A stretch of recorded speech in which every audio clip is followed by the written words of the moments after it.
No a la muerte. No a la destrucción.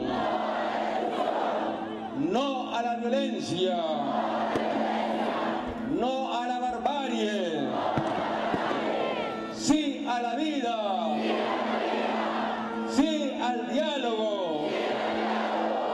Sí al trabajo.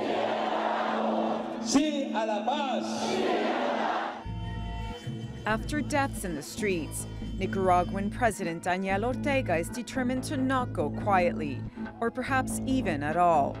While thousands of supporters rallied in support of the president on Monday, a day earlier, thousands more called for his resignation. Y para protestar ante el mundo y ante este gobierno criminal, asesino, que cruelmente ha asesinado a la población. The demands followed a police crackdown on protesters that lasted for days. Human rights activists say at least 63 people were killed and hundreds were wounded by gunfire. Many are reported to have gone missing during the protests, and there are accusations young detainees have been tortured. The rallies were called after the government announced changes to the pension program, which would force workers to pay more for Social Security but receive fewer benefits. After 4 days of violence, the government finally gave in. El Consejo Directivo de la Seguridad Social lo que está haciendo es revocando, o sea, cancelando. Ortega accused the opposition of trying to overthrow the government. He also accused protesters of killing each other.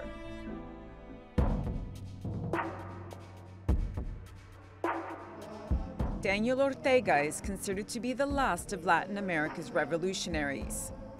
And for 22 of the past 39 years, he has ruled Nicaragua, one of the poorest countries in the region, with an iron fist. Ortega has faced protests before, but none of this scale since his re-election 11 years ago. Critics accuse him of interfering in the judiciary and private businesses. They also say Ortega is trying to build a family dynasty by creating a path for his wife, who is currently vice president, to become Nicaragua's next leader. Now, Ortega has agreed to talks mediated by the church. But students at the forefront of anti-government protests want things on their own terms. That includes establishing an independent UN-backed body to investigate the violence, and not one created by the government. Students are also demanding that police involved in the violence be fired.